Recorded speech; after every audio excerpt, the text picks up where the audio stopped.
By any standards, BC Conservative leader John Rustad has had a remarkable year.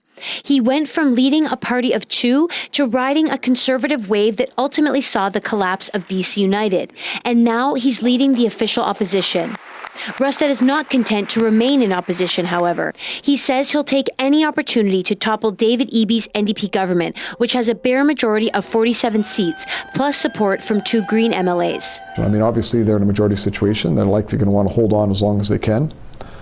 We'll see whether or not we have an opportunity to change that outcome.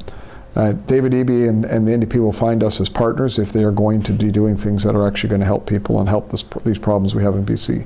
If they're carrying forward with these destructive policies, I think they'll find us very obstructive.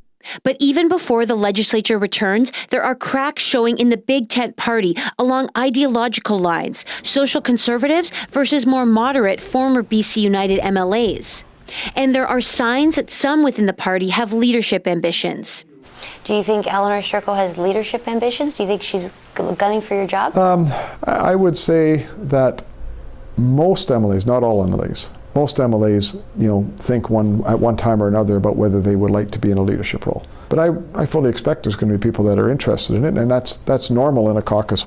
Rustad says he intends to do things differently. He's pledged not to whip his MLAs into voting as a unified bloc. I think the public expects a political party to reflect who they are, right?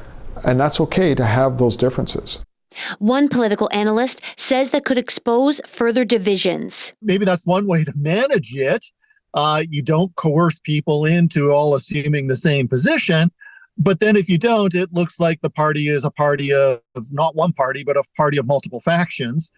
Rustad has created a new portfolio called Parental Rights and Sports. It's aimed at opposing sexual orientation and gender identity, or SOGI teaching materials in schools. Rustad's first question when he became Conservative Party leader was about the topic, prompting this exchange with Eby.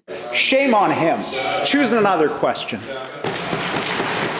To what extent do you think your party will focus on some of those social conservative issues like SOGI? When people are not happy about what's going on with their children and wanting to understand and know this, it leads to people wanting to leave this province. The challenge for Rustad, however, is whether focusing on these social conservative issues will cause further rifts within the upstart party. Katie DeRosa, CBC News, Victoria.